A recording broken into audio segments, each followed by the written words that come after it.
I would probably watch either of New Orleans or Atlanta in the playoffs and find it preferable to Carolina or Tampa Bay.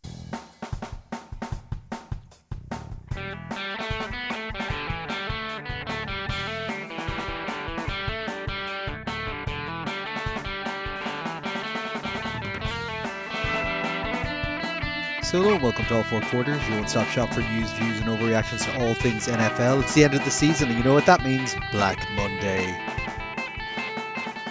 So hey, Connor here, another solo pod happening. I'm going to have to fly through a few bits of news this week because it's quite an important one. Obviously, the season is wrapped up. I hope your team did well. We'll be talking about all the teams and so on, but obviously, this is a tough time of year for a lot of coaches. This is Black Monday when we start to see teams part with their coordinators and coaches and start to look towards the next season. Obviously, this is kind of coming in fast and hot at the moment, so we've got some of it by the time this is in your ear holes. There may have been one or two more firings or some more bits moved, but we'll see what happens. Yeah, from my side, nothing too wild or crazy. Lovely little break over the Christmas. Back into work now, flat at it. But yeah, just weathering a very, very cold period here in Dublin, where we've had proper ice for the last few days and it's been cold as hell. But thankfully, I got a giant 90s sideline jacket of the Chiefs that's been keeping me warm out on walks with the doggy. So that's it's gotten quite a lot of use already since it was got at Christmas. We'll fly into the news and kick it off with obviously Black Friday or Black Monday rather. So it's a day after the end of the season where we start to see teams make some decisions around their coaching.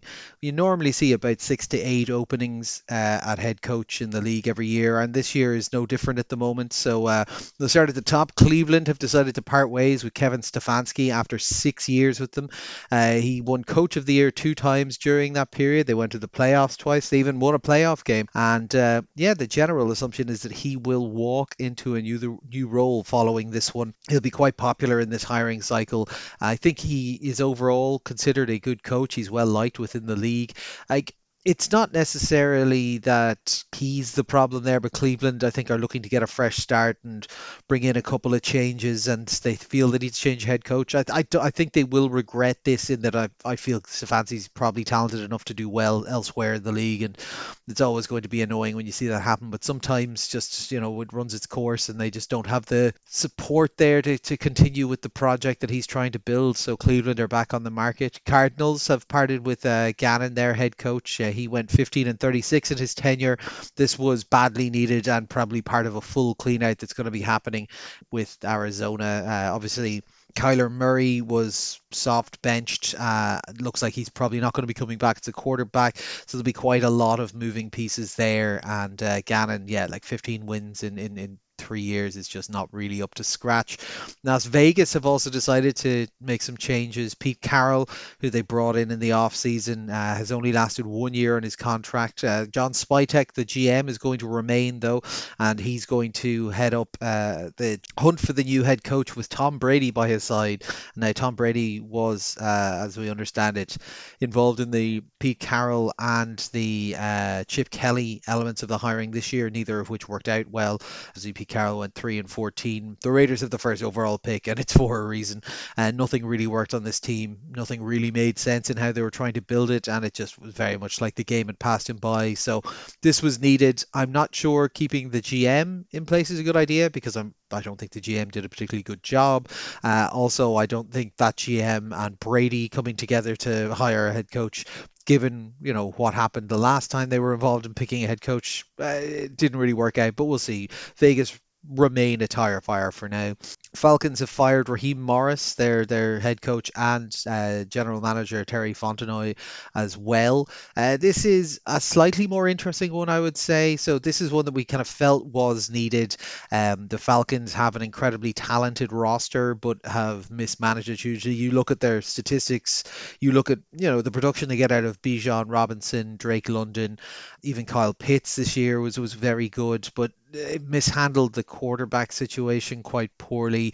Nothing's really working for them. The defense hasn't been good. They've been as inconsistent as you're going to get in a team, and I can understand that. And then Terry Fontenoy being the GM who oversaw that. I think he found a lot of quality pieces, which is the interesting thing. But I imagine this is part of a plan to hire GM and head coach together to make sure that they're on the same page and are building towards the same goal. So I think Raheem Morris probably needed to go anyway, but yeah, like I understand the idea behind this at least. Cowboys have gotten rid of their defensive coordinator Matt Eberflus, which is fair. Their defense was utterly terrible this year. It does mean that they're moving on to their fourth defensive coordinator in 4 years, which is not great. There are rumors already out there that this might be where Brian Flores might land, that they are very interested in him, but we'll see.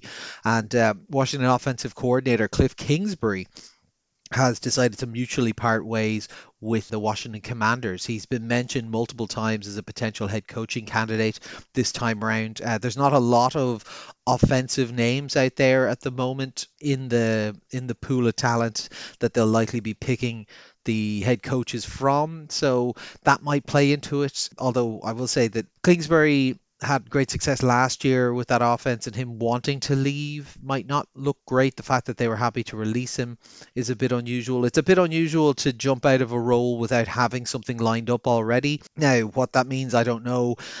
There are a lot of teams looking for coaches this year. He has been mentioned a lot. I'm sure his agents and his management team are telling him that he'll be very popular. It could also be that he has something in college that he's looking at. He is originally a college coach, obviously, and did have to go back there for a stint after his previous time. There is also some discussion that possibly the system that he runs isn't what Washington want. It's a lot of high tempo. It's a lot of old-fashioned RPO stuff. He's still kind of an air raid style offensive coordinator, which is maybe not what they want for Jaden Daniels moving forward. But we'll see. I think there's a lot of teams that would be interested in picking up Cliff Kingsbury, particularly if he was available at OC, but possibly even at head coach. So what that means is open head coaching spots that we have at the moment will be the New York Giants, the Las Vegas Raiders, the Cleveland Browns, the Arizona Cardinals, the Atlanta Falcons, and the Tennessee Titans. Now, we'll probably talk about this a little bit more in the coming weeks because there are a few other shoes that might drop, and also kind of looking at which one of these might be the more attractive landing spots. But other teams that might still make moves further down the line. There's a lot of discussion about Baltimore and whether or not maybe Harbaugh's time is up there and it's getting a bit stale and so on. Buffalo, it's odd to say this about a team that's in the playoffs and has been in the playoffs multiple times over the last couple of years, but there is some disquiet around the management there and around the coaching. And just see, particularly if they were to get bounced out of the first round, you might see a change in Buffalo. And in Miami, it would appear the head coach, Mike McDaniels, is safe at the moment. I believe they're getting rid of the general manager and replacing him, and the general manager coming in might want to take a year with him to see how the relationship is, but also to try and get out from under the amount of money they're going to have to eat for the Cliff King or for the Tua Tagovailoa deal and see what happens there. But equally, if Miami find a GM that they like and that GM has a head coach in mind, they might decide to then part ways. So we'll see. There's probably still more stuff to come out on this, and obviously there'll be a couple more coordinator moves and so on. Move over to controversy corner just because it is linked to this. For the love of God, could the NFL just ban interviews until the Super Bowl is over? It's ridiculous to me that we've still got games ongoing and teams are allowed to request to interview offensive coordinators, defensive coordinators, special teams coordinators for head coaching positions, while a lot of those coaches are actively prepping for playoffs, right? All they need to do is just embargo hiring and interviews until after the Super Bowl, right?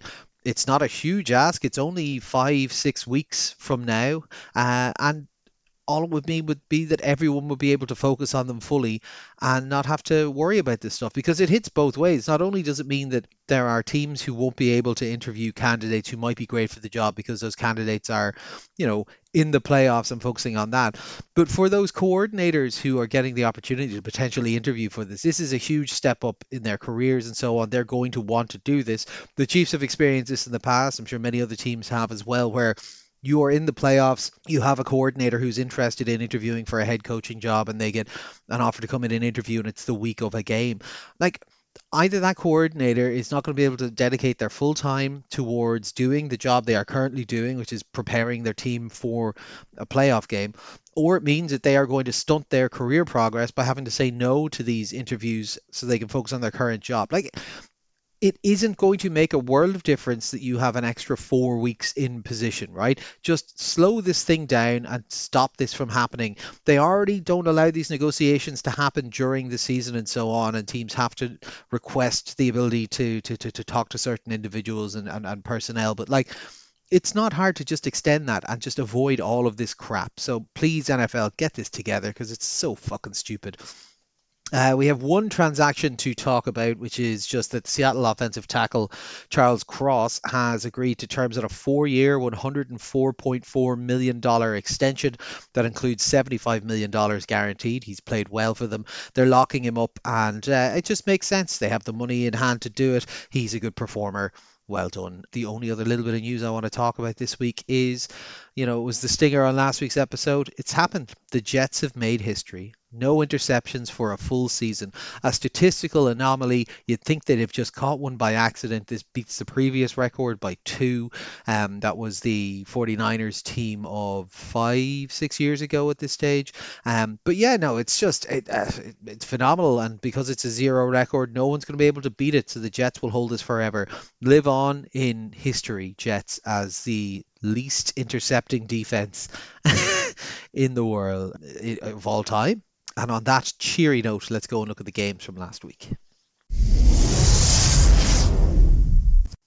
So obviously week 18 is a little bit of a weird one. To essentially all games are important, just some games are less important. And given we're staring down the playoffs, these games even seem less important. So we'll be a little bit quicker through these. But at the top, I just thought I'd go into a little bit more depth about one or two of the ones that were more relevant to the playoff side of things. So Seattle at San Francisco, 13-3. Seattle lock up the number one seed with a dominant defensive performance. They didn't allow a first down in the first quarter. They had 3 sacks and an interception and completely shut down the 49ers offense, who had 173 yards total to the 361 yards of Seattle. Their offense still causes me a little bit of concern, though. They were settling for field goals on 4 of their 7 real drives. I mean, like taking out the ones where they were just taking knees and so on. And settling for field goals on 4 out of 7 drives isn't great, full stop. But then missing 2 of those field goals is just absolutely unforgivable. Now, look, they played mostly mistake free outside of those kicking woes. They did have a fumble, but they recovered it and so on. What they did do is they got back to what we thought was going to be the structure of this offense a little bit more. They had a run game that looked really good, so they leaned on that and leaned on their defense, who were performing, and took it entirely out of Sam Darnold's hands, took it off his shoulders, and it worked great. Like I said, they're still not getting that killer instinct that I'd like to see, but it's sustainable, and particularly if the defense is playing at that kind of level, it's very much something that could work down the stretch here. The 49ers were just completely floundered in this one. There are injuries, and obviously the defense didn't play its best. It did hold them to 13 points, but that didn't help. Their offense being stifled was not helped by the fact that they were missing their key left tackle Williams in this. They really feel like a team that needed the bye for rest to try and get themselves back healthy, particularly with the workload that they put on their key performers. From a San Francisco side, this is sloppy and quite concerning. And not only does this mean that they don't get the rest and recovery they need, it means they're on the road for the playoffs and they have to go to the Eagles next. And they've just got to cross their fingers and hope that what Seattle put on tape here isn't something that Philly are able to replicate quickly. Because if it is, they're in a lot of trouble. Detroit at Chicago up next, 19-16. Bates kicks a 42-yard field goal as time expires and locks it up for this moribund Lions team to finish strong against a divisional rival. The Bears are going to hit the playoff with back-to-back losses, and they host the Packers here.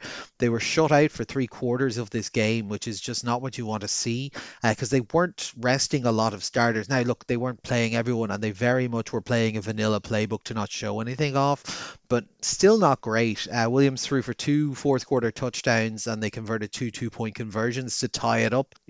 Even at that, they had the ball in hand with 2 minutes left in the game and they three and outed and had to punt it, which allowed the Lions to come back and respond with a 39-yard drive and that field goal. Still some issues for Goff in this game. There were still batted passes at the line of scrimmage, not as bad as we saw against Minnesota, but hey, he threw an interception in this game as well. But it was a strong finish for them and something that Dan Campbell was preaching a lot about wanting to finish the season strong, bring that energy into next year. If you recall, 2 years ago, 3 years ago, they kind of finished the season season strong and then brought that energy into the following year. So I think he's hoping to do something like that. For Chicago, look, it's not a great loss. They did seem to just not try for most of this game, and then they were able to put some stuff together in the fourth quarter. So that's positive, but I would hope from their perspective that this was just them phoning it in rather than it not working. And if they are just phoning it in, I do also have to question why you've got your starters in there at that point. Baltimore at Pittsburgh, 24-26. Rodgers throws a season high 294 yards. He only gets one touchdown, but that's his high on yards, and gets a return for the postseason for the first time since he was with Green Bay. Throws a touchdown to Calvin Austin with 55 seconds left, and the kind of looks like it's going to be okay. They have a missed point after, so they're only up by 2 points. And then the Ravens drive upfield. Great pass collected by Isaiah Likely, and they get into field goal range, but then Loop pushes it right and stops that. Boswell makes extra point, being the talking point of this one. Obviously, jubilation from the Pittsburgh sidelines. Rodgers is very happy and so on.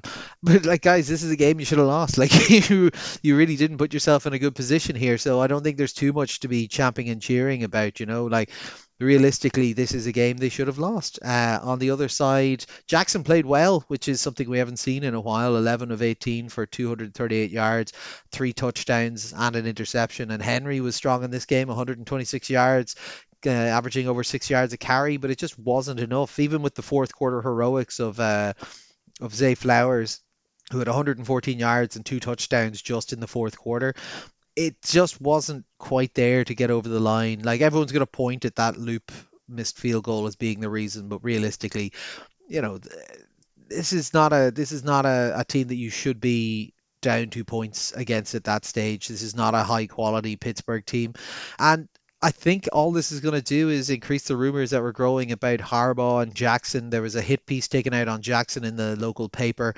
where they're basically saying, "Oh, he's not showing up to meetings. He's not doing enough. Maybe he's not the quarterback we want," which feels very much like it's coming out of a camp of people who want Harbaugh to stay and Jackson to go. Whereas I think it's more likely that they'll keep Jackson and move on from Harbaugh. I'd say the most likely is they'll keep both, but there'll be tensions, and next year will be a make or break. But yeah, just not great from either side. Pittsburgh staggering into the postseason, but we'll talk about them afterwards. Now into the real kind of dump-off section. These ones we're going to speed up on a little bit more. Green Bay at Minnesota, 3-16, an absolutely dead game for Green Bay, and boy did it show. They were resting starters. They totaled 121 yards to the 363 yards that Minnesota put up. Tim Toon had 6 of 11 for 34 yards. Like, McCarthy looked fine while he was in there, 14-23 for 182, nothing spectacular, but then he left the game with even more injuries. So Jesus, like, how many different things has this lad had broken on him? Brosmer looked very similar in this game, like also put up a decent performance, but they were all against second stringers, so it means nothing. Like, Justin Jefferson got over 100 yards, that's nice. It gets a winning record for Kevin O'Connell, like that's nice, I suppose. It doesn't feel like this Minnesota team is a winning team. Green Bay, who really knows? There's nothing you can take out of this. It was all backup, so it doesn't really matter. The rest might help you, but it doesn't feel like a great note to be heading into the playoffs on, given that recent form hasn't been great either. Carolina at Tampa Bay, 14-16, a damning indictment of the playoff system if ever I've seen it. Two teams that should not be competing for a playoff spot, and both of them failing to look in any way convincing. Like, wet weather hampered things in this one, but in that kind of wet weather you'd go, oh, Panthers, they've got a decent defense and a decent run game, that should be fine. Their run game went for 1.4 yards a carry, and their play calling was 2-to-1 passing to fucking running in this weather. Young looked incredibly mid in this game, but definitely better than he did last week. 266 yards, 2 touchdowns and an interception. Tampa Bay leaned on the run a little bit more, I would say, correctly in these kind of weather positions. They ran the ball 42 times for 140 yards, 3.3 yards a carry. And Baker, who's very clearly carrying a few injuries, went for 203 yards, a touchdown and an interception. There's 5 fumbles in this game. This was a dead cat game, essentially, because even though Tampa Bay won this, they just meant that they were going to have to figure out what will happen when the Falcons game happened the following day. It was pure slop, and just even from a scheduling perspective, having this as a standalone game on a Saturday and then having to wait till a Sunday to see what happens is just terrible. Speaking of, New Orleans at Atlanta, after 17-19, after a shaky opening quarter from both sides, Atlanta got out to a lead, and following a blocked punt, actually it was, and they just never looked back. They settled for a lot of field goals in this game, 4, but that's all they really needed, because New Orleans were struggling a lot in this game. They lost a fumble on their opening drive, and then whenever they started to come back into the game in the fourth quarter, they threw an interception. Like, Shook, who's probably the Offensive Rookie of the Year favourite here, looked decent, 259 yards, a touchdown and interception, albeit the interception at a particularly poor time. But Estime is unfortunately not the guy at running back for them. He had only 3 yards per carry, and their defence did an okay job, 4 sacks and an interception in supporting.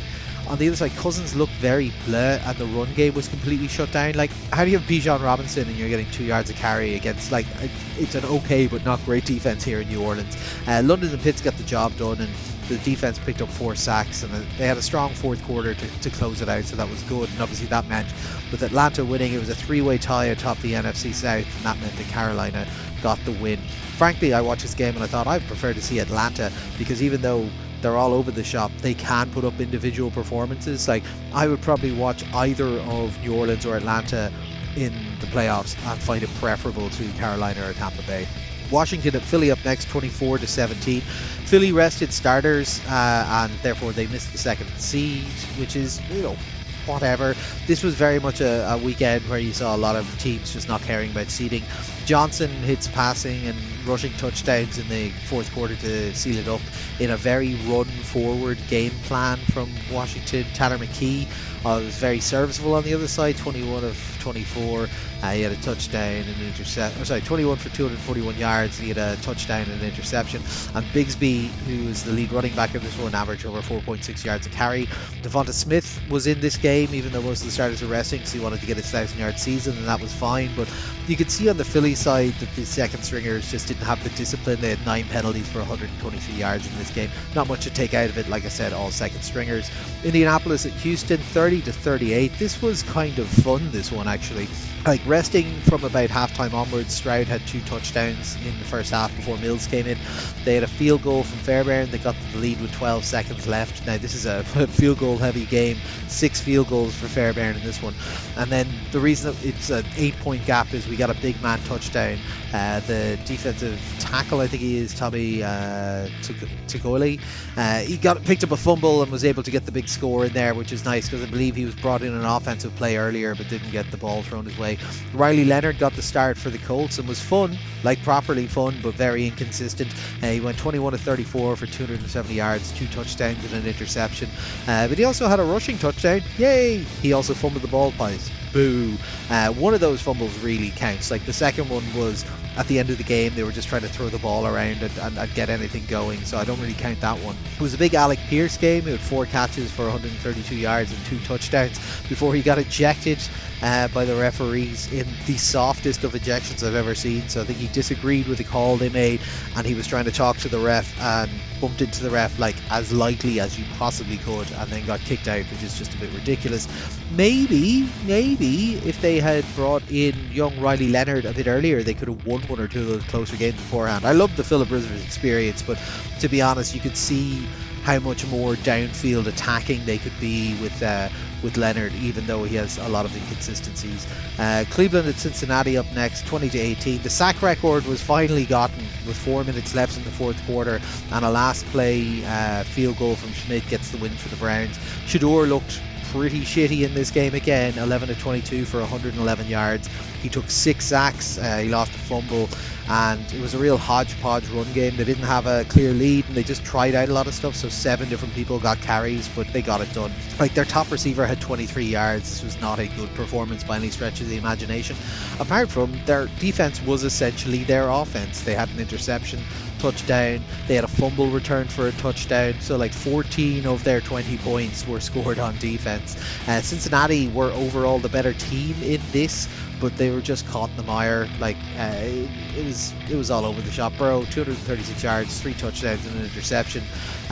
Like, their run game was going for nearly 6 yards a carry, but Fant had a fumble. They missed 2 extra points in this game, which would have had it tied up. It was just sloppy and messy, and kind of what you'd expect from a pointless game at the end of the season. It did feel like Cincinnati were just intentionally trying to avoid letting him get the sack for the record, though, so just happy to have that done at least.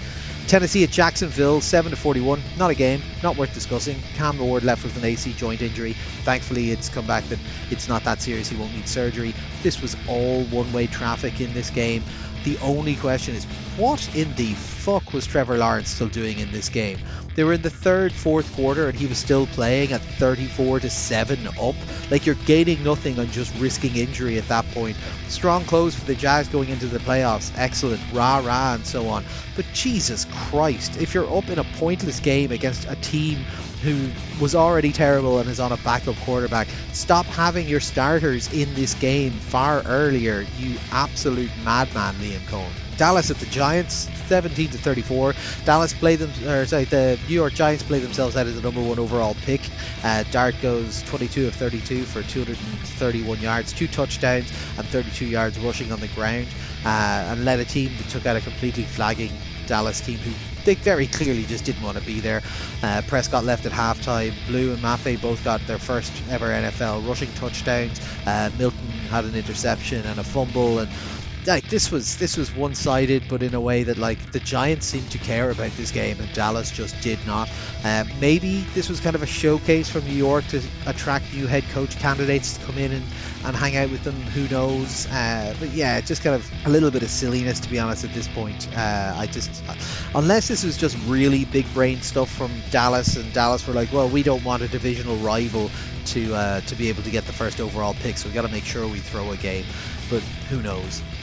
Arizona at the Rams up next, 20-37. Stafford closes strong in the MVP race, 25 of 40, 259 yards and 4 touchdowns in a game where they really played with their food. Like, they were up 16-6 at halftime, but then let it get back to 23-20 in the fourth quarter before pulling away.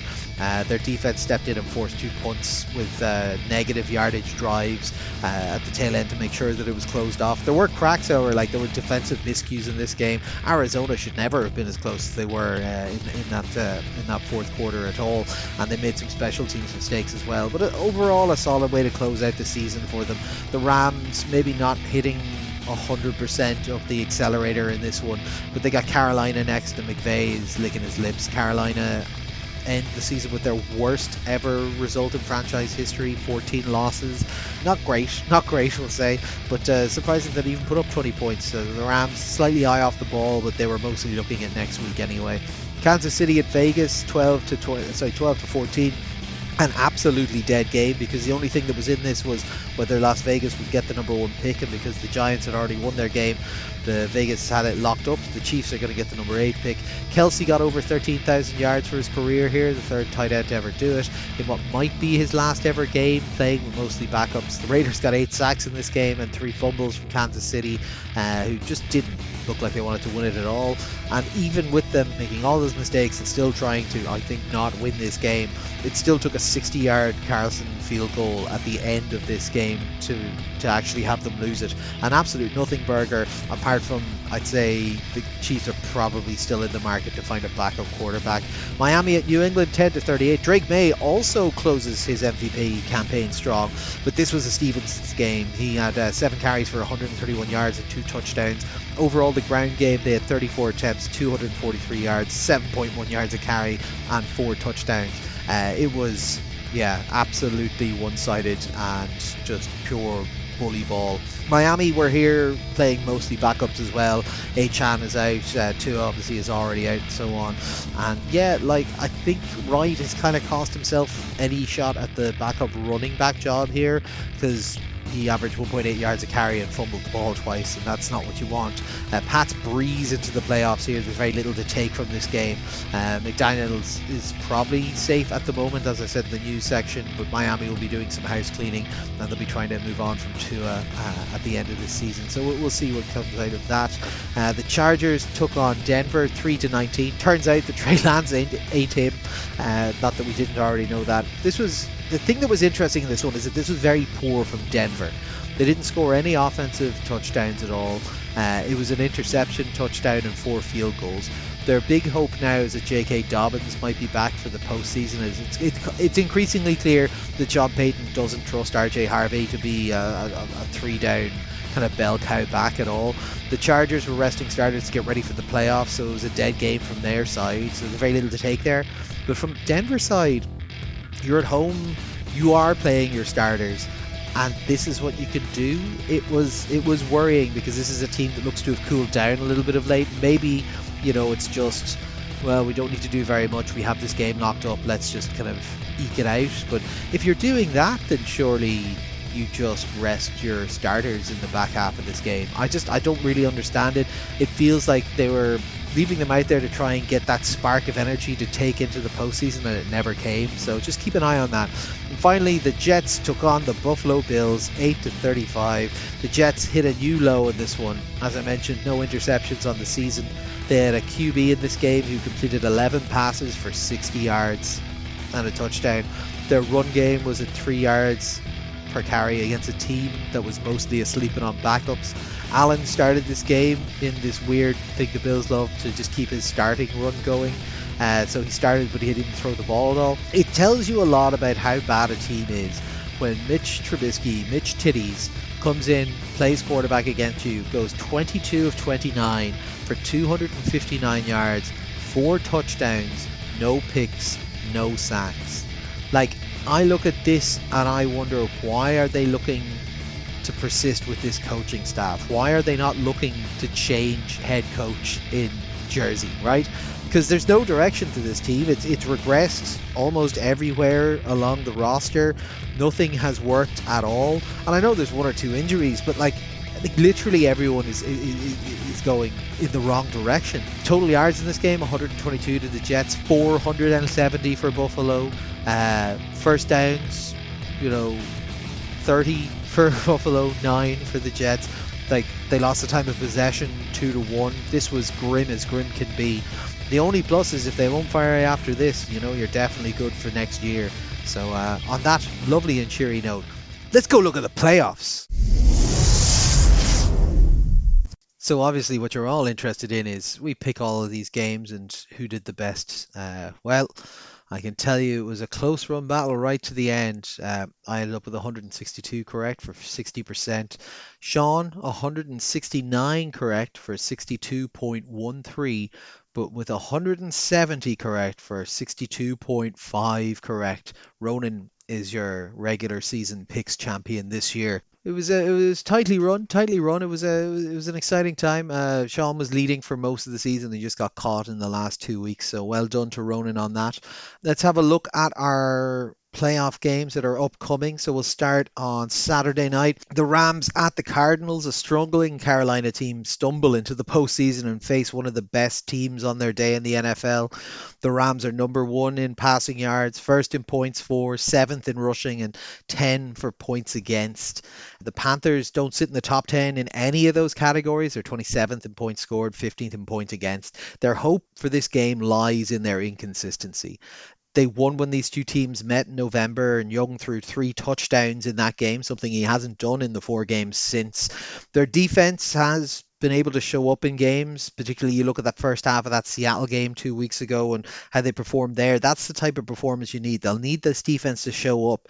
So you'll have Horn probably having to deal with Nakua all game. So they will need their pass rush to be getting home and to cause disruptions. They got 2 sacks and 2 interceptions in the last meeting, and that's got to be the game plan going into this one. The Rams are coming in hot. They've scored at least 27 points in their last 7 games, and a strong defense has nabbed 16 interceptions this season, slowing down Byron Young, who's picked up 12 sacks, and Jared Verse 7.5 sacks, as well as Kobe Turner 7 sacks, is what they're going to need to do to give Young enough time in the pocket.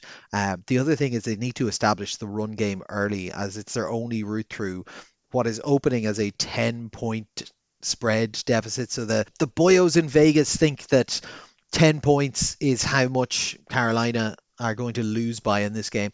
A funny statistical thing popped up that Carolina's preseason odds of making the Super Bowl were better than their odds are now that they have made it to the playoffs, which is quite a worrying thing to hear.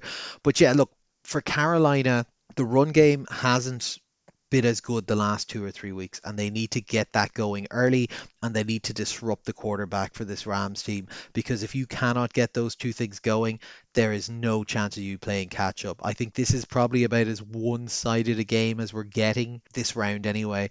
We've all gone for the Rams across the board. The other Saturday game is Green Bay at Chicago. So Chicago are being given 1.5 points by Vegas in this NFC North grudge match. They split the series during the season, 28-21. to Green Bay when they played in Green Bay, and 22-16 in overtime to Chicago when they played in Chicago. However, Green Bay, I gotta say, are looking a lot more worse for wear at the moment. Micah Parsons is watching from the IR sidelines. Jordan Love hasn't played a snap since their last meeting on the 21st of December, where he left following a helmet-to-helmet hit. Now, it may be that he is healthy. As you said, they were locked into their seating going into last week, so they were playing a lot of backups. So he probably was healthy enough to play last week, and they just didn't want to and give him the extra rest. So don't read too much into that, but it does mean that he'll be rusty. Chicago have lost two coming into this game, but the Packers do look in worse shape. So I'd expect a deep set of installs here from Chicago side in particular, with absolutely no love lost between these head coaches. And this is a Bears team that week on week has been showcasing an ever increasing bag of tricks. What the Green Bay wide receivers look like in this game might be the deciding factor for them in it. Dobbs leads the team in yardage at 724 yards and six touchdowns, but when we look at the defense on the other side, CJ Gardner Johnson is questionable, so that might allow Watson or Reed to step up in this one. Wicks and Melton are both questionable for this game, so we're still not sure. Or possibly we could see a big Luke Musgrave game. Noah Sewell, the linebacker for Chicago, had been quite a key part of this defense, and he's on IR now, so Edmonds is stepping in to cover him, so maybe the middle of the field is where to attack in this one. I'm going to side with Chicago, and so are the guys, because this Green Bay team feels a little bit wounded coming into it, whereas the Chicago team, even coming off the back of two losses, feels like they've got more space, more ability, and more scope for maybe them to surprise in this. Whereas Green Bay, they certainly can, but it's just a much more narrow path that they're going to have to walk, given the injuries they have on their roster. Into Sunday, Buffalo at Jacksonville. This one I think is probably my favorite game on the slate this week. A very tight game here. Jacksonville are opening as 1.5 point favorites. They come into the postseason in storming form, averaging over 36 points a game in the last 5 games. Albeit, look, that's against a lot of poor defenses, so caveat it a little bit. But in that run, they went to Denver and knocked off the number one seed at home. So they know that they are a team that can compete at a high level, and that Denver defense is one of the best defenses in the league. So they know that they are going to be able to take it to a lot of other AFC teams. They're not just beating up on tomato cans like maybe some other teams we'll talk about in a bit. Their defense has been strong too. They're eighth in points allowed, and Josh Hines Allen is very quietly having a fantastic season. Like I said, 8 straight wins coming into this game, and they're looking to make it a ninth. The Bills on the other side are rounding into form at the right time as well, with the exception of that strange weather game against the Eagles 2 weeks ago where no one scored any points. They rested their starters for most of last week, so they should be healthy. But they are missing Maxwell Harrison from the secondary. Obviously, Ed Oliver isn't on the line. He's been on IR for a bit. And in kind of more recent stuff, Matt Prater re-aggravated the quad injury that pestered him earlier in the season, so he's listed as questionable. In this matchup, one of the things to look at is going to be James Cook. He's coming into this game as the rushing leader for the year, but he's also coming in against the top rushing defense of the season. So the Jags have only been allowing 85 yards per game to running backs on the ground. So if they are not able to find success there, they're going to need to turn to Josh Allen and ask him to go and do his Superman stuff. And look, this is a thing that Josh Allen likes to do, and this is kind of been the game plan for them in the playoffs for the last while. The one thing is that he has been injured this season. He is a little bit older. He has had a week off to heal up and so on, but like he's not coming in at 100%. Not that not being at 100% has ever stopped Josh Allen from being incredible, but it's just something to be concerned about, that if that isn't working, there's a strong chance that their next strength, which is James Cook, might also be running into some problems with this matchup. Speaking with a Jacksonville fan during the week, shout out to Aina, he said that this is a tough one for him to call, that Jacksonville have the form, but Allen is the X factor. And he did tell me that they would be pretty confident against the rest of the AFC that the winner of this game will go on to be the AFC side's participant in the Super Bowl, which I thought was interesting. I do agree with him though. He said Jags feel like a more comprehensive team, but Allen can elevate in a game, and that's what would worry him. So strong agree on that. And we're split on this one. Sean and Ronan have gone for Buffalo, and I have gone for Jacksonville. Just I'm feeling the vibes of Jacksonville right now. So please don't make me look like an idiot. Next up, San Francisco at Philadelphia. It was a painful loss for San Francisco against the Seahawks. It sends them on the road to face the defending Super Bowl champions, where they open as 4.5 point underdogs. Despite injuries to the team throughout the season, half of the defense is there. Like literally not a single starting linebacker from the original 53 is there. Purdy was out for several games. Pearsall is in and out. Obviously Ayuk never returned and is now probably not in the team. Even with all of that, they're still fifth in passing, 10th in points scored, 13 in points against. So like even despite these injuries, they are performing very well. They are one that we will have to caveat with by saying they're playing an easier schedule this year, not as easy as maybe some we will talk about next. But that has to go into your estimations when you're looking at year-long stats and so on. They're not playing terribly. They've had up and down games. Last week was down, but the week beforehand they looked unstoppable. Like CMC has been the backbone of the entirety of this offense this season. He's accounted for over a third of all their yards, and there was a period in the middle of the season where he touched the ball on more than 50% of their offensive plays. On the other side, Philadelphia have been an enigma all year. Terrible coaching and scheming, multiple breakdowns in interpersonal relationships with players openly talking to the media about unhappiness and tweeting about it, player only meetings and so on. And yet, despite it all, they still continue to win and do so in strange and slightly different ways. Defensive knockdowns in a few when they played the Packers and won 10-7 or beat the Bills 13-12. And then there have been games where they've just turned it on, like they beat the Rams 33-26. But I've not been convinced by them all season. You look at the breakdown of their wins; they're 3-3 against playoff teams, and when they have won against playoff teams, it's been through the defense. Because this offense is frankly dysfunctional at the moment. They're 23rd in passing, 18th in rushing. Hurts hasn't thrown for more than 200 yards since the 9th of December. On the entire season, Barkley only has 3 games over 100 yards. So what happens to this team if the 49ers are able to move the ball? Can they switch it on and go into offensive game plan? Because this is a vulnerable San Francisco defense, I think. And we've seen that in individual games, Philadelphia can really start getting the passing game going. And I think they're going to have to do that in this one. The thing that would concern me, I suppose, is the Philly have a very good defense, full stop, right?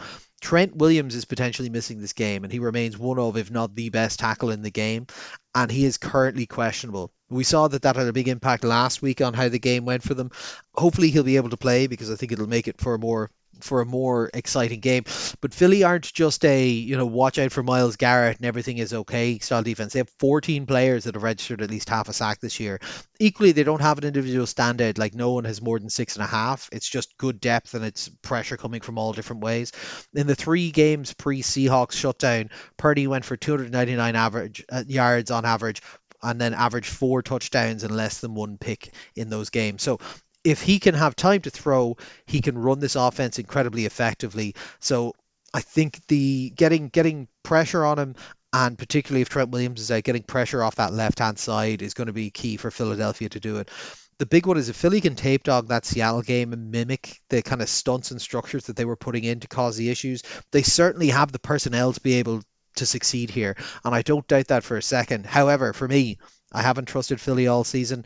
I'm not going to start trusting them now. So I'm back in San Francisco. And interestingly, both the lads are as well. I thought I would have had a bit more pushback on that one. The Chargers are going to New England. New England are back, baby. Home playoff game. 3.5 point favorites against the Chargers. Drake May is tied bookies favorite for MVP for reasons beyond how soft their schedule was. Like I know you can only play who's in front of you, but come on, like this was going through their schedule again. I was just like, oh my god, this is just tomato can after tomato can. They are fourth in passing yards, sixth in rushing yards. They are the second highest scoring team at 28.8 points per game, and their defense is allowing the fourth lowest amount of points against at 18.8. That's great. They have 2 running backs performing well in Henderson and Stevenson. Diggs is over 1,000 yards. It's been a hell of a first year for Vrabel, but there are concerns. The schedule, as mentioned, means that they haven't really been tested that much. Their only big win came against the Bills, and that was a very important win. But then they hosted the Bills in a spot where they could beat the big division rival who's owned that division for 4 or 5 years now, lock up the division, really compete for the number one overall seed, and they fell apart. So is there a chance that against a higher quality opponent, things might fall apart again? Absolutely, there is. Do the New England Patriots care? A little bit. It's always going to hurt to lose, but frankly, this was a four-win team last year that was just fighting for the number one seed in week 18. So like that's a pretty good turnaround, full stop, no worries. But on top of that, they're facing a Chargers team that might not actually be that high quality of an opponent anyways. So it could happen against higher quality opponents, but are the Chargers that? Essentially, in all statistical categories, the Chargers are a middle of the pack team. They're 18th in passing, they're 12th in running, they're 20th in points scored, they're ninth in points against. But to be fair to them, this is a team that's been molding and remolding its identity throughout the season because it's been marred by injuries from the get-go. They're currently on their, I believe, sixth and seventh tackle options. They're on their second guard. There's an injury to their center and their current left tackle, so you might even be on to another tackle at that stage. So this is not a line that you can feel comfortable behind. You saw that massively in their game against the Texans 2 weeks ago, where like just despite not getting, well, I think he got sacked like 5 times in it, but I was going to say, despite not getting sacked that much because he should have been sacked about 15 times, like you cannot trust yourself behind this line at all. Add to that, your quarterback had hand surgery mid-season and didn't miss a game, just played through it. Multiple defensive starters are out. Like it's very tough to keep that team pointed in the right direction where all that happens, but they have managed it with Josh Allen Light. Sorry, I mean Justin Herbert, not Josh Allen Light, but that's kind of what he is. Not his best season statistically, but he has single-handedly, and I mean that literally at times single-handedly, kept this boat afloat, and he could prove to be the X factor in this game. He's rested because he took the week off last week, so could he turn the tide? New England on paper should be winners here. Their strengths match up well. They have the explosiveness to get out to a lead. The Chargers haven't shown the ability to keep pace in games. They've only won 2 games this season where an opponent has scored more than 20 points. May best keep an eye on Tupi Pilato, who has 13 sacks in the season, and the elder statesman of their defensive side, Khalil Mack, is still there. He's forced 4 fumbles this year. I just think New England are good enough to do it. I think they'll win by more than a score, but if the Chargers come to play and they have a decent game plan, this could very much get interesting. I think the key is New England need to score at least 21 to 24 points. If they do that, it'll get the guys flustered and you can really tee off on them. So we're all backing New England in this one, and I think New England to win by more than a score. Finally, Houston at Pittsburgh. Houston open to a disrespectful 2.5 point favorites in this one. This on paper should be a massive defensive slugfest. Houston are the top defense in yards allowed, second in points allowed behind Seattle, second in turnover differential. They've had 19 interceptions and 10 fumbles. The Steelers are the seventh worst in yardage, 17th in points allowed, but are opportunistic. They're plus 12 in turnover differential as well, so only 5 behind Houston. Both are equally mid-tier in offense, both scoring about 23 points a game, with Houston finding more success through the air, but not necessarily translating that into more points. However, recent weeks have shown an uptick in output from the Houston offense. They scored 141 points in the last 5 games versus 116 points in the last 5 games for Pittsburgh. You could argue that Pittsburgh played maybe more difficult games over that stretch against more contenders or contender-like teams, and add to that they've been without their wide receiver one DK Metcalf for the last 2 weeks following the altercation with a fan in week 16. He will be back for this game, so that could definitely help them. Pittsburgh have the potential surprise, but they are very boom bust in game, and Rodgers, as good as he is mentally still, he clearly doesn't have the full route tree of throws in his arsenal anymore. This Houston offense is equally boom or bust in that, you get great games, you get bad games, you get games where they just play for 1 quarter and that's enough, because the one thing that's not boom and bust is their defense. Their defense is a force of nature. They don't do fancy exotic schemes, they don't do simulated pressures much or anything like that. They show you what they are going to run and they just beat teams man on man by having better athletes and better technicians at the positions. This will be an interesting one because Rodgers would very much be historically the type of read the coverage, change the play at the line of scrimmage, but how much he can still do that now is is up in the air because there's some offensive line concerns as well for them. Danielle Hunter and Will Anderson have combined for 27 sacks and 35 tackles for losses between them, with Barnett and Autry sitting there to rotate at defensive end as well, so they're deep. 19 interceptions and counting. Like, I wouldn't want to be a team going up against this defense. The Steelers have also lost some of their best mismatches that they could have drawn up with them. Obviously, Washington, the ginormous tight end, is out, and they also have a number of injuries along their line. They've got 4 linemen currently on injured reserve, 3 tackles and a guard, which is not going to help against this pass rush. But on the defensive side for Pittsburgh, TJ Watt is back from his collapsed lung, and he's never going to do acupuncture again, I'd imagine. And he was highly productive beforehand, albeit, look, he's a bit slower, a little bit older. Highsmith has had 9.5 sacks this season. So there are players on this defense that are going to be able to produce, but they are older and they are exploitable with speed. I would expect to see an awful lot of horizontal movement from the Texans to try and get these guys tired out before they start taking deep shots, because the Texans can provide deep shots. Boy, howdy can they with Collins. Their main concern is outside of Collins. There's not a huge amount in the receiving threats. Schultz is good, but he's a tight end, so he's just more of a big body out kind of guy. And the rest of them, Higgins, Xavier Hutchins, and so on, like, they're fine. They're not blowing you away. So we'll kind of see what that pass game gets going. Like in this one, I would expect a low scoring game with some defensive fireworks. But I would also expect the Texans to come out on top by 8 to 10 points plus, because I trust their defense more than I trust them. Now, Rodgers, of course, he's going to try and prove me wrong because it's Aaron Rodgers. He's going to come back and return to his peak Aaron Rodgers form, and he'll torch them in this one. But you look at this on paper, and on paper it says these are 2 very close teams. But you listen to your gut, and your gut says Pittsburgh shouldn't have made it to the postseason.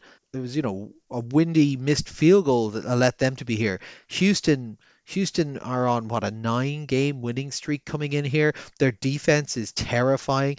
I don't care if they can't play offense. This defense could probably score enough points to take it home. And Aaron Rodgers has been making mistakes. So yeah, I've got Houston in this one, and I've got Houston by a mile. But yeah, that'll wrap us up for our preview of next week's games. Obviously, it's going to be very exciting to be watching them. We get Saturday, Sunday, and Monday games. I still think they should get rid of the Monday Night Football one. It does mean that one team is going to be at a slight disadvantage going into the next round. But yeah, it should be good. Nothing too wild or crazy planned on my side now. Obviously, be watching quite a bit of football. We're starting the planning process for what we're going to do for the Super Bowl this year. So whether we'll do Dublin or maybe even go further afield for it, who knows? But other than that, just back to work, getting back into the groove of things, and then yeah, just watching lots of football. It's been a while since I've watched a playoffs that haven't involved the Chiefs, so this will be kind of an interesting one. I'll have to pick my rooting colours at the moment. I kind of like the Jags. I like New England. I'm enjoying the Houston team, but there is a point at which I do want them to eventually start scoring touchdowns. But who knows? It could happen. And wouldn't it be fun if that little train that could Carolina could get over the line here? That'd be pretty funny, but I can't really see that one happening. But anyway, that'll wrap us up for this week. So it's bye from myself, bye from everyone here at All Four Quarters, and we'll chat to you next week.